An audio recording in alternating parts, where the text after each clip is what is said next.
आकाशवाणी कोटा का ये चंबल चैनल है। FM 102 megahertz, medium wave 212.31 metre और प्रसार भारती के official mobile app news on AIR पर अब देश दुनिया में हर जगह है। सवेरे के 9:15 हुए हैं। आइए अब सुनते हैं हमारा प्रायोजित कार्यक्रम उत्तम स्वास्थ्य। उत्तम स्वास्थ्य कार्यक्रम के सभी श्रोताओं का बहुत स्वागत है। श्रोताओं, आज के कार्यक्रम का विषय देहदान और उससे जुड़ी भ्रांतियाँ। हमारे विशेषज्ञ हैं मेडिकल कॉलेज और MBS हॉस्पिटल से डॉक्टर सुमित गुप्ता जी। डॉक्टर साहब, बहुत बहुत स्वागत है आपका। नमस्कार। नमस्कार जी सर, सबसे पहले हम आपसे ये जानना चाहते हैं, बहुत सारे लोगों के लिए ये एक कौतूहल का एक विषय हो सकता है कि क्या देह का दान भी किया जाता है, तो ये कैसे किया जाता है? सबसे पहले हमें आप यही बताएं। मैं सबसे पहले आकाशवाणी कोटा का बहुत बहुत तहे दिल से शुक्रगुजार हूँ कि आपने इस विषय पे चर्चा रखी। जी देखिए, ये एक ऐसा विषय है जिसमें लोग बहुत सारी भ्रांतियों से जुड़े हुए हैं। जब तक अपन चर्चा नहीं करेंगे तब तक बात दूर तक नहीं जाएगी। तो इस विषय पे चर्चा करना इसलिए जरूरी है ताकि हम लोगों में जो भी गलत धारणाएं हैं उनको दूर कर सकें और उनमें ये जागरूकता फैला सकें कि देह का दान भी किया जा सकता है। देखिए, देह दान इसलिए जरूरी है क्योंकि चिकित्सा शिक्षा में अगर आप देखें तो जो विद्यार्थी चिकित्सा की शिक्षा ले रहे हैं, MBBS कर रहे हैं या MBBS के अलावा जो फिजियोथेरेपी कर रहे हैं, डेंटल में हैं, या जो हमारे पोस्ट ग्रेजुएट विद्यार्थी हैं जो विभिन्न सर्जिकल ब्रांचेस में हैं, उन सभी को अगर चिकित्सा शिक्षा की जानकारी लेनी है तो उनके लिए ये बहुत जरूरी है कि वो मानव देह पर अपना अनुसंधान करें, उसको एक बार अंदर से देखें कि मानव की शरीर की संरचना कैसी होती है। उसके लिए देहदान बहुत जरूरी है। पुराने समय में जब देहदान नहीं किया जाता था उस समय आप ये देखिए कि जो हमारे पुराने साइंटिस्ट हैं वो लोग ग्रेवयार्ड्स में अंधेरे में जाया करते थे और समाज से दूर रह के वो डिम लाइट्स में रात में ये सब प्रयोग किया करते थे। अच्छा। तो चिकित्सा शिक्षा और चिकित्सा विज्ञान के प्रचार प्रसार में देहदान का बहुत बड़ा योगदान है। इसीलिए देखिए, हमारे मेडिकल साइंस में बॉडी को हमेशा साइलेंट टीचर्स कहा जाता है। वो लोग हैं जो जाने के बाद भी अपने द्वारा चिकित्सा शिक्षा एवं चिकित्सा विज्ञान के ज्ञान को आगे बढ़ाने के लिए बहुत अहम रोल अदा करते हैं। तो इसलिए देहदान बहुत जरूरी है और देहदान का कोई दूसरा हमारे पास अल्टरनेट नहीं है।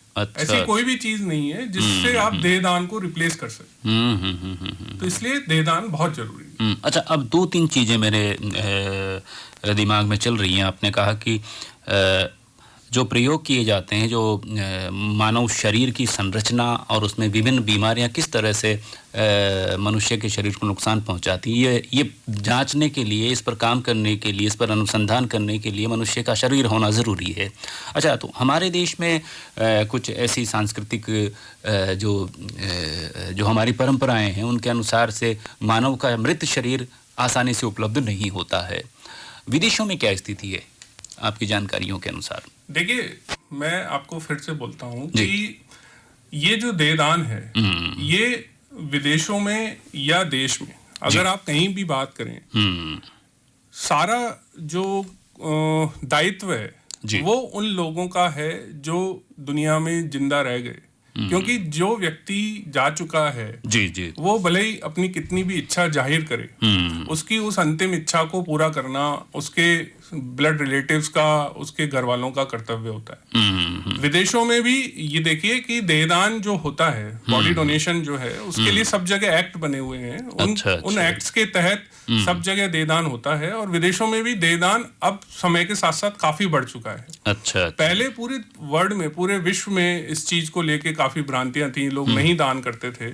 लेकिन अब जैसे जैसे जागरूकता बढ़ रही है, जैसे जैसे लोग स्वयं ये बात समझ पा रहे हैं कि अगर हमें कुछ नए रिसर्च करने हैं, हमें लोगों को अनुसंधान करने हैं, तो हमें बॉडी की जरूरत है। तो विदेशों में भी देखिए पहले इस चीज का इतना अवेयरनेस नहीं था, इसीलिए जो मैंने अभी आपको बताया कि जो हमारे पुराने वैज्ञानिक थे, साइंटिस्ट थे, वो लोग समाज की कुरीतियों से डर के रात के समय में डिग आउट करके बॉडीज पे स्टडी किया करते थे, लेकिन अभी समय में बहुत बदलाव आ चुका। अच्छा अच्छा अच्छा। तो अब बताएं सर कि ये जो देहदान है, इससे मतलब क्या लाभ होगा लोगों को, किस तरह से जो देहदान करने वाले हैं वो किस तरह से आगे आ सकते हैं, ऐसी कौन सी भावना या उनको हम किस तरह प्रेरित कर सकते हैं, उनको मतलब मानव जो समाज है उनके लिए वो क्या करते हैं अगर देहदान करते हैं तो? देखिए जैसे मैंने आपको पहले बोला कि देहदानी जो होता है वो बहुत हमारे लिए अमूल्य व्यक्ति है, क्योंकि वो एक साइलेंट टीचर है। और दूसरा सबसे बड़ी बात ये देखिए कि जब भी हम भ्रांतियों की बात करते हैं, देहदान से जुड़ी भ्रांतियां क्या हैं, तो किसी भी नोबल कॉज में हमेशा भ्रांतियां जुड़ी होती हैं। गलत काम में आपको भ्रांतियां नहीं मिलेंगी। अच्छा, जैसे आप देखिए कि लोग मदिरा पान कर रहे हैं, उस पर लिखा हुआ है स्वास्थ्य के लिए हानिकारक है, लेकिन वहां कोई भ्रांति नहीं है। लेकिन जब हम कोई नोबल कॉज के लिए बात करते हैं, तो हमेशा समाज की कुरीतियां और भ्रांतियां उसके साथ जोड़ दी जाती हैं। तो जो भी देहदान का संकल्प लेते हैं जी, वो आप माने या ना माने, वो समाज के लिए बहुत बड़ा कार्य करते हैं, और वो ऐसा अमूल्य कार्य है जिसका कहीं कोई आपके पास रिप्लेसमेंट नहीं है जी। इसीलिए जो देहदान है उसको महादान बोला गया है।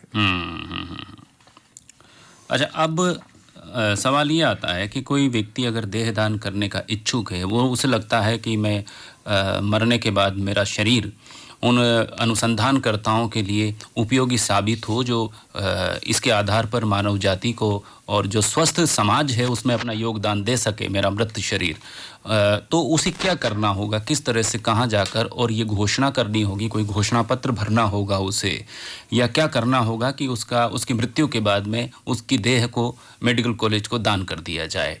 ये क्या प्रक्रिया है, इसके बारे में बताइए ज़रा।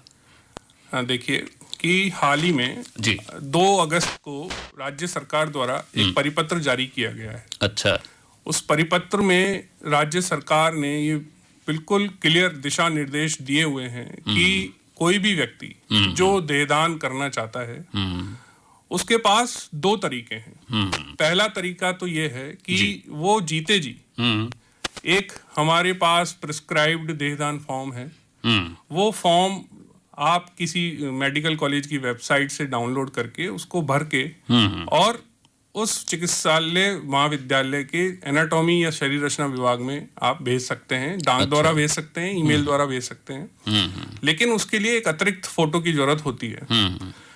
अब ये जो देहदान का फॉर्म विभाग में जमा होता है, उसके आधार पे उस देहदानी को एक कार्ड इशू किया जाता है।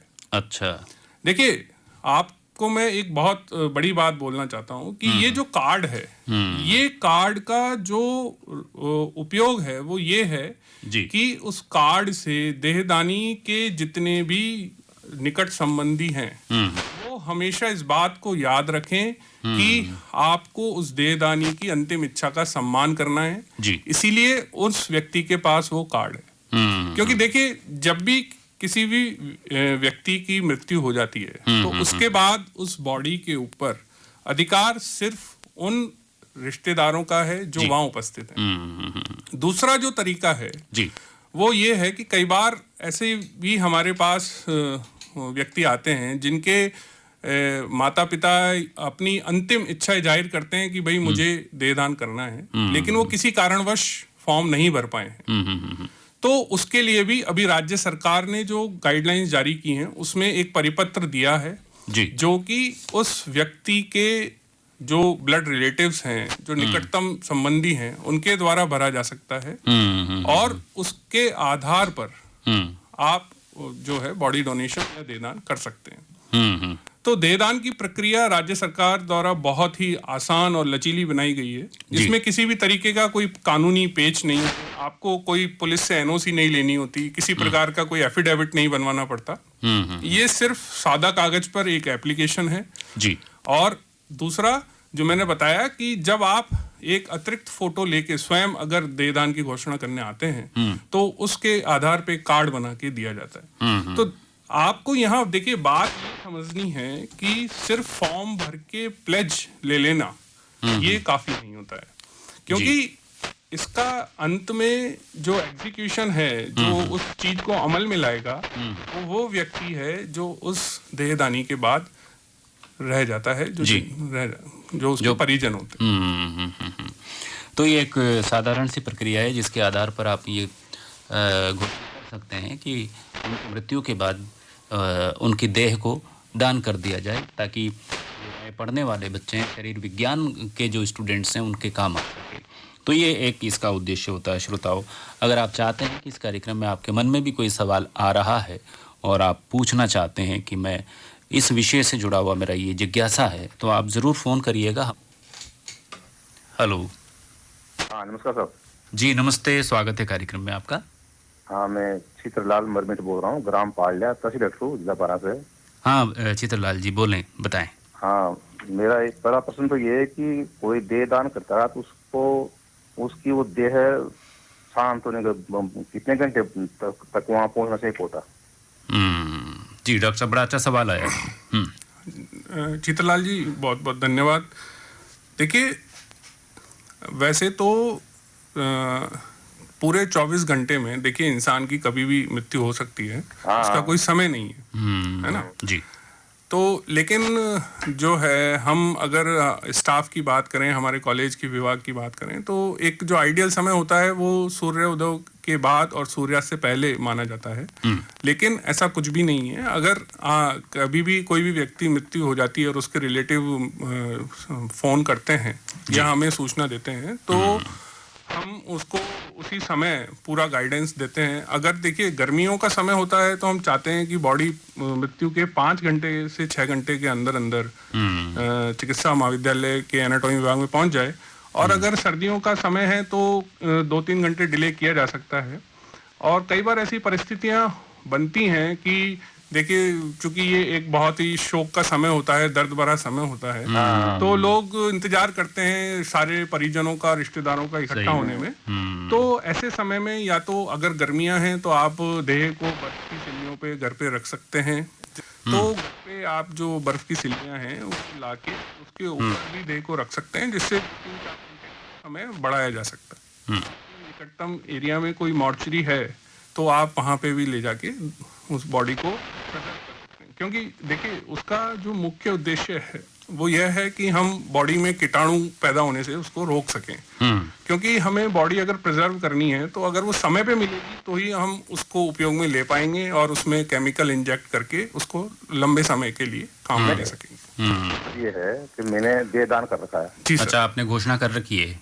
हाँ, मुझे वो उसका जो कार्ड कार्ड वो मिला हुआ है। जी जी। अच्छा अच्छा अच्छा। तो देह दान कर रखा है और मेरे बेटे ने किया मुझे मोटिवेट। चलिए चित्रलाल जी, अभी तो आप बहुत स्वस्थ हैं, इसलिए ऐसा विचार न करें आप, लेकिन फिर भी आपने जो है एक बहुत बड़ा मन और मानव सेवा के लिए अपने शरीर को मृत्यु के बाद मेडिकल कॉलेज को दान करने का एक घोषणा की है। ये तो ये वाकई में बहुत बड़े दिल वाली बात है। इसके लिए हम ईश्वर से जब तक आप जीवित रहें, स्वस्थ रहें और आनंदित रहें, इस कार्यक्रम के माध्यम से हम यही प्रार्थना करते हैं। बहुत धन्यवाद, आपने सवाल पूछा, इसके लिए शुक्रिया। श्रोताओं, आज अगर आप इस विषय पर बातचीत में शामिल होना चाहते हैं, अपना सवाल पूछना चाहते हैं, तो ज़रूर सवाल पूछिए। मैं नंबर एक बार फिर से नए श्रोताओं के लिए बता देता हूँ, 2333-444 यानी 2333444, STD कोड 0744, कोटा शहर का ये नंबर आपको मिलाना है। और हमसे या जो हमारे डॉक्टर साहब बैठे हुए हैं, doctor Sumit Gupta ji, medical college Kota से, वो आपके सवालों का इंतज़ार कर रहे हैं। ज़रूर पूछिएगा, अच्छा लगेगा आपके सवाल से। हो सकता है ऐसी जानकारियां भी श्रोताओं को पहुंचे जो हमारे ध्यान में नहीं हो वो सवाल। तो आपके सवाल इस कार्यक्रम के लिए बड़े महत्वपूर्ण हैं। 2 बातें होती है डॉक्टर गुप्ता जी, एक तो होता है अंगदान, एक होता है देहदान। तो दोनों में क्या भिन्नता है या दोनों किस तरह से अलग अलग चीज़ें हैं? देखिए, बहुत अच्छा आपने सवाल पूछा है, क्योंकि ये हमारे पास कई बार लोग इंक्वायरी करके आते हैं कि सर मैं मेरी बॉडी डोनेट करूंगा तो मेरी किडनी काम आ जाएगी क्या, मेरा लीवर काम आ जाएगा क्या। अच्छा। तो देखिए मैं आपको ये बहुत साफ बात बता दूं कि देहदान एक अलग प्रक्रिया है और अंगदान एक अलग प्रक्रिया है। क्योंकि कई ऐसे अंग हैं जो हम जीते जीवित दान कर सकते हैं, जैसे कि आप अपने 2 किडनी है तो 1 किडनी लोग अपने सगे संबंधियों को दान करते हैं। इसके अलावा जो लीवर होता है उसका एक छोटा हिस्सा भी जीते जी दान किया जा सकता है जी।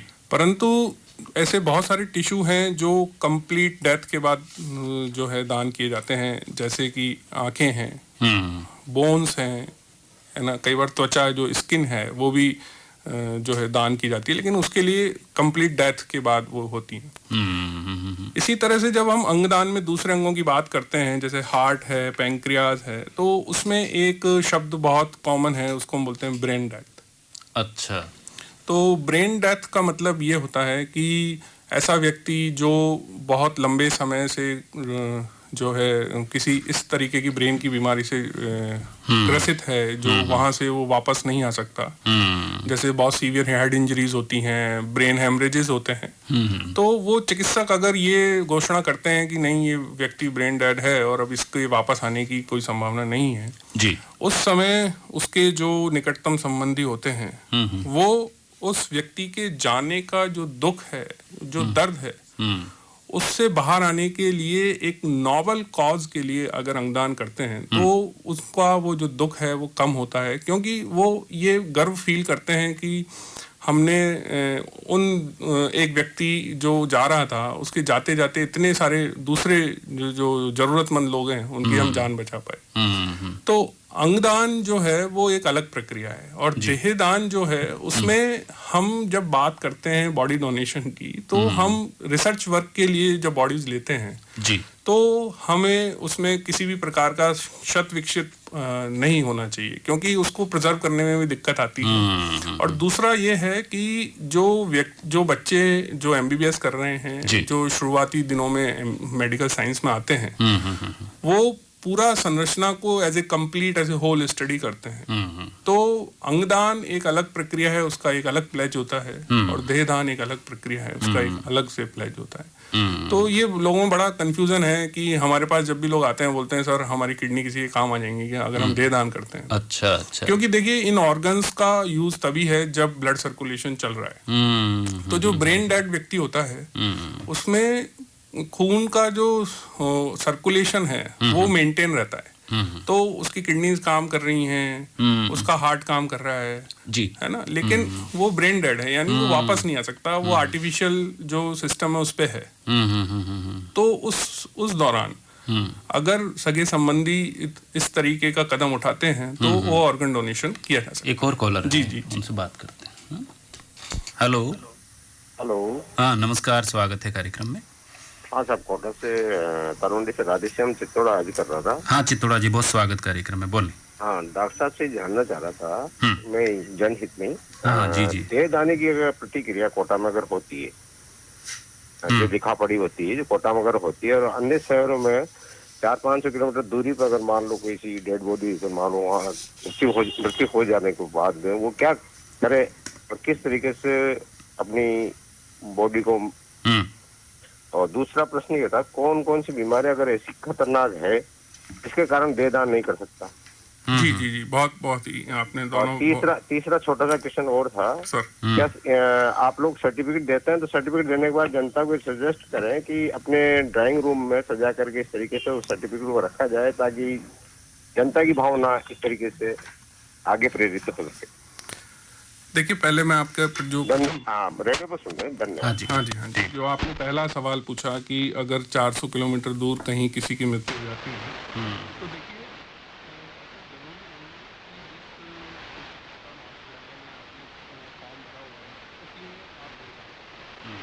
आप किसी भी निकटतम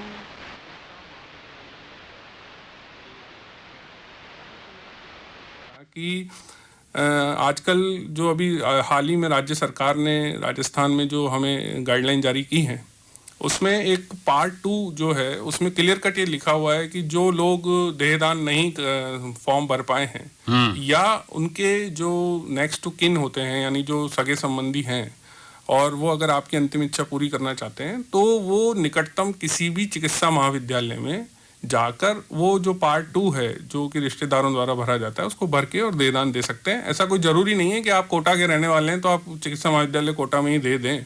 सपोज करिए अगर आप बीकानेर में हैं और वहाँ देना चाहते हैं तो आप वहाँ भी दे सकते हैं, ऐसा कोई कंपल्सन नहीं है, पहली बात। और दूसरा जो आपने सवाल पूछा कि ऐसे कौन सी स्थितियाँ हैं जिसमें देह नहीं ली जाती, तो उसमें देखिए एक तो जो डिकम्पोज देह हैं जो ख़राब हो जाती हैं, स्मेल मार रही हैं, बहुत दिनों से जो हैं जिनको हम कहते हैं कि उसमें कीटाणु लग चुके हैं, क्षत विकसित हो चुकी हैं। दूसरी जो बहुत ज़्यादा जली हुई बॉडीज़ होती हैं, बर्न की जो डेड बॉडीज़ होती हैं। तीसरा है कि अत्यधिक संक्रमित कोई बीमारी से ग्रसित है और उसके बाद उसकी मृत्यु हो गई है। इसके अलावा जो बहुत ज़्यादा मोटी बॉडीज़ होती हैं या कृशकाय देह होती हैं उनको भी हम नहीं लेते हैं। और एक और वो है कि अगर देखिए कई बार ऐसा होता है कि संदिग्ध अवस्था में मृत्यु हो जाती है, तो अगर कोई भी तरीके का मेडिको लीगल केस बन जाता है, पुलिस केस बन जाता है, तो उस केस में भी देहदान स्वीकार्य नहीं किया जाता है। इसके अलावा आपने एक और बात कही कि जो देहदानी होते हैं उनको वो जो देह का वो दान का प्लेज का जो सर्टिफिकेट है वो रूम में जाना चाहिए। देखिए मैं आपसे इस बारे में एक निवेदन यही करना चाहता हूँ कि जो बॉडी डोनेशन का जो सर्टिफिकेट जारी होता है वो किसी भी तरीके का लीगल डॉक्यूमेंट नहीं है। ऐसा नहीं है कि आपने देहदान का फॉर्म भर दिया, उसके बाद आपको जो कार्ड जारी हुआ है उस कार्ड के बाद अब आपकी देह पे हमारा कोई लीगल अधिकार है। ये तो देखिए कि देहदानी की एक इच्छा है, अपनी एक इच्छा जाहिर की है और उसने अपने निकटतम संबंधियों को ये मेरी अंतिम इच्छा है, मेरी कंसेंट है, तो उसको ड्राइंग रूम में लगाना इसमें कोई दोहराई नहीं है कि दूसरे लोगों को कार्य के लिए प्रेरित करेगा, लेकिन जो कार्य है उसको अमल में लाना उन लोगों की नैतिक जिम्मेदारी बनती है जो आपके जाने के बाद आपके देह के स्वामित्व में। तो मृत्यु उपरांत देह का को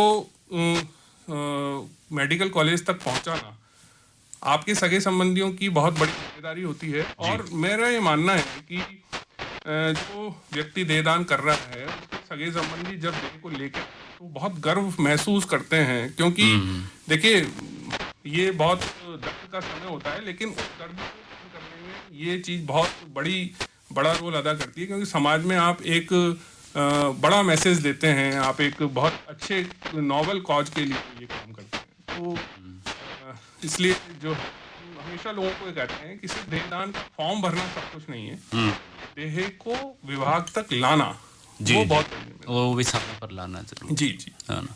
अच्छा, इसमें कुछ आयु इस उम्र तक लोग देहदान कर सकते हैं? वैसे तो देखिए राज्य सरकार द्वारा ऐसा कोई हमारे पास गाइडलाइन नहीं है, किसी कोई आयु है, लेकिन जनरली हम जो हमारे सीनियर सिटीजन्स होते हैं 50+ 40+ लोग हैं, तो फिर जो उन तरीके के लोगों को हम ज़्यादा प्रमोट करते हैं। बेसिकली जो कई बार है ना जोश में हमारे पास कुछ बच्चे भी आ जाते हैं, हम भी हमारा बर्थडे है, आज जन्मदिन है, तो हम देहदान का फॉर्म भरना चाहते हैं। अच्छा, तो देखिए वो उनकी भावनाओं की हम हमेशा इज्जत करते हैं, लेकिन वो एक्चुअली इसलिए फिजिबल नहीं है वो क्योंकि देखिए बच्चे हैं वो ठीक है। मैं उनको हमेशा ये कहता हूँ कि बच्चों आप हमारे इस कार्य को समाज में फैलाएं। जब समय आएगा तो हम आपसे इस बारे में फिर और चर्चा। एक और कॉलर आ रहे हैं, देखते हैं क्या सवाल है उनका। जी हेलो। हाँ नमस्कार, स्वागत है कार्यक्रम में। मैं आत्मा बोल रहा था। हाँ आत्मा जी बोलो। अच्छा, जैसे देहदान का फॉर्म भर दिया है और उसके बाद में जो पहला फोन करना है किसको करना है, हॉस्पिटल को करना है या एनाटॉमी विभाग को? अगर वक्त पे फोन नहीं उठता है मान लो 1-2 घंटे में, तो बाद में क्या करना चाहिए? धन्यवाद। देखिए सर, इसके लिए आप चिकित्सा महाविद्यालय में जो हमारे अधीक्षक महोदय का कार्यालय है वहाँ पे फोन कर सकते हैं जी। इसके अलावा प्रधानाचार्य कार्यालय में फोन कर सकते हैं। इसके अलावा जो हमारा शरीर रचना विभाग है, एनाटॉमी, उसमें आप किसी भी संकाय सदस्य को अगर इन्फॉर्म करेंगे तो आपको सब जगह से एक पॉजिटिव वे में आपको रिस्पांस मिलेगा। तो इसके लिए आप अगर चाहते हैं तो नंबर जो है हमारे मेडिकल कॉलेज की जो वेबसाइट है जी, वहाँ से आप ले सकते हैं। राजस्थान की जो मेडिकल एजुकेशन की जो वेबसाइट है उस पर आप जाएंगे, वहाँ पे आप कोटा मेडिकल कॉलेज अगर सर्च करेंगे तो आपको हमारे प्रधानाचार्य कार्यालय का, इवन अगर आप उसमें एनाटॉमी विभाग में जाएंगे तो हमारे विभाग के काफी जो अन्य संकाय सदस्य हैं, एचओडी हैं, एसोसिएट प्रोफेसर हैं, और भी जो दूसरे संकाय सदस्य हैं, सबके आपको वहाँ पे नंबर उपलब्ध हैं। तो आप किसी भी नंबर पर आप अगर कॉल करेंगे तो आपको हमेशा एक पॉजिटिव रिस्पॉन्स ही मिलेगा सर। डॉक्टर साहब अब ये बताइए, उनका भी सवाल था जो चित्तौड़ा जी का था, उसको वो हिस्सा ब्रेक के कारण हम उसको आगे नहीं बढ़ा पाए। उन्होंने कहा, और हमारी जो प्रश्नावली थी उसमें भी ये सवाल था कि किन किन परिस्थितियों में देहदान नहीं किया जा सकता। जैसा कि सर मैंने आपको पूर्व में बताया कि देहदान जो है उसमें नहीं करने का पूरा जो अधिकार है कि कौन सी बॉडी एक्सेप्ट करनी है नहीं करनी है, उसके लिए हर चिकित्सा महाविद्यालय में एक बॉडी डोनेशन कमेटी बनी हुई है। अच्छा। और उस बॉडी डोनेशन कमेटी में 3 से 4 मेंबर होते हैं। तो मेनली तो पूरा अधिकार जो है वो कमेटी डिसाइड करती है जी। इसके अलावा कुछ ऐसी जनरल जो हमें राज्य सरकार के गाइडलाइन जो मिली हुई हैं उसमें भी ये लिखा हुआ है कि देखिए बहुत ज़्यादा अगर कोई ओबेस बॉडी है उसको मैनेज करना हमारे लिए बड़ा मुश्किल हो जाता है, वो हम नहीं ले सकते। कोई संक्रमित देह है, कोई जली हुई बॉडी है, या किसी की मृत्यु संदिग्ध अवस्था में हो जाती है, और जो सबसे बड़ा है कि किसी भी मृत्यु के बाद मेडिको लीगल केस अगर होता है, तो कोई एफआईआर दर्ज होती है या किसी भी तरीके का उसमें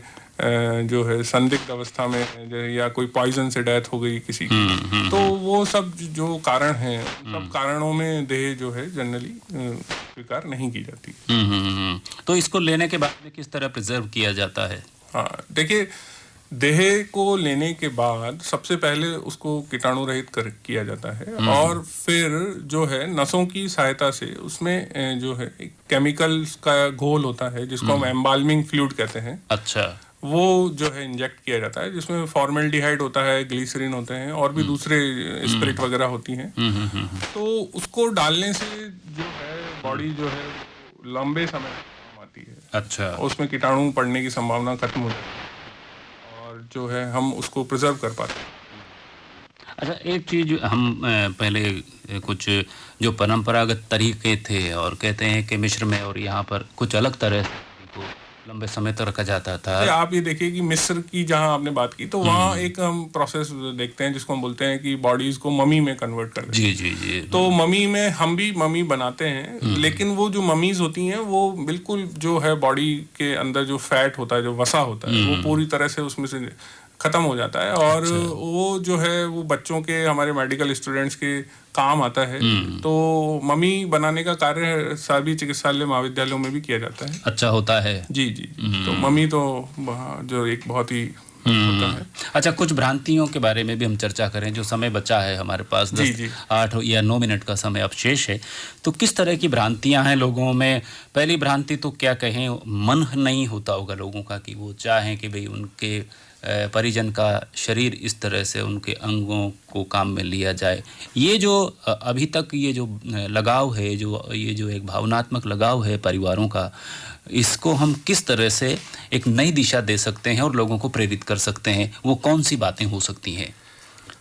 देखिए, इस बारे में मैं सिर्फ आपको संक्षेप में यही बोलना चाहूँगा कि किसी भी व्यक्ति के जाने का दुख बहुत बड़ा होता है, और उस दुख को झेलने के लिए अगर आप कोई ऐसा नॉवल कॉज, एक ऐसा काम करें जो समाज में प्रेरणा बन के उभरे, तो वो उस व्यक्ति के जाने के बाद आपके दिल में बहुत तसल्ली देता है, आपको उस दुख को झेलने की शक्ति देता है। और जो दूसरी भ्रांति जुड़ी हुई है, जो सबसे ज्यादा हमसे लोग पूछते हैं कि सर हम अगर हमारे जो रिलेटिव हैं उनकी अस्थियों को गंगा में नहीं बहाएंगे, हरिद्वार नहीं ले जाएंगे, तो सदगति कैसे प्राप्त होगी? तो देखिए, ये जो भ्रांति है ये सबसे ज्यादा जो है एक आस्था का विषय है।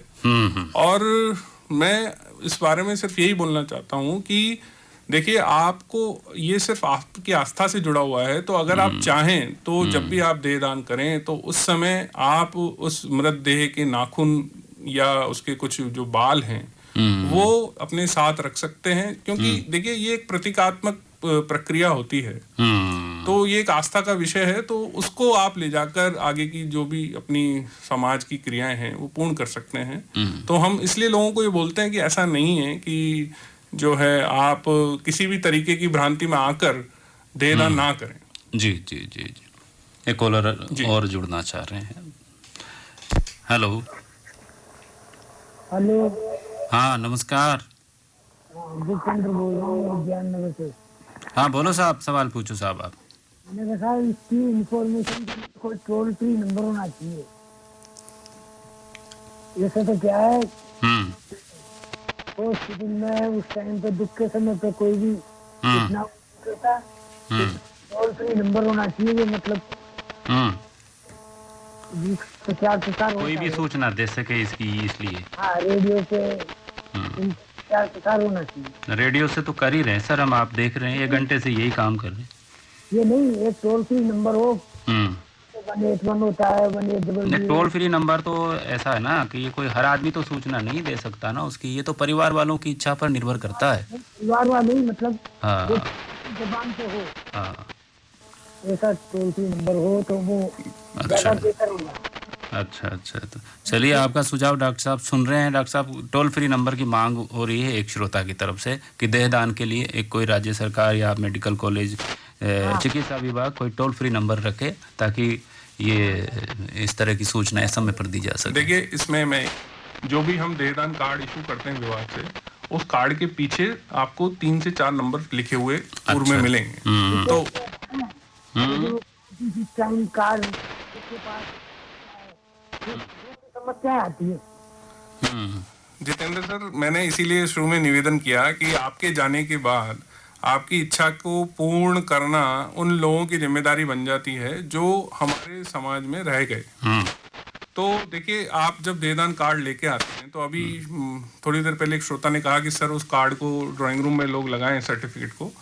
तो देखिए, वो जो कार्ड होता है उस पे सारे नंबर जो हैं, संबंधित नंबर उस पे पहले ही मेंशन किए हुए हैं, उस पे उल्लेखित हैं। तो ऐसा कुछ भी नहीं है, आप उन नंबरों को आप अपने बच्चों को कोई मोबाइल में फीड कर दें और वो कार्ड जो है उसकी जेरोक्स करा के आप दे सकते। कुछ और भ्रांतियां जो आपके ध्यान में आती होंगी कि इस वजह से थोड़ा लोग इतना आगे नहीं आ पाते हैं ध्यान देने के लिए, तो उनको किस तरह से हम दूर कर सकते हैं, ये भी बताइए।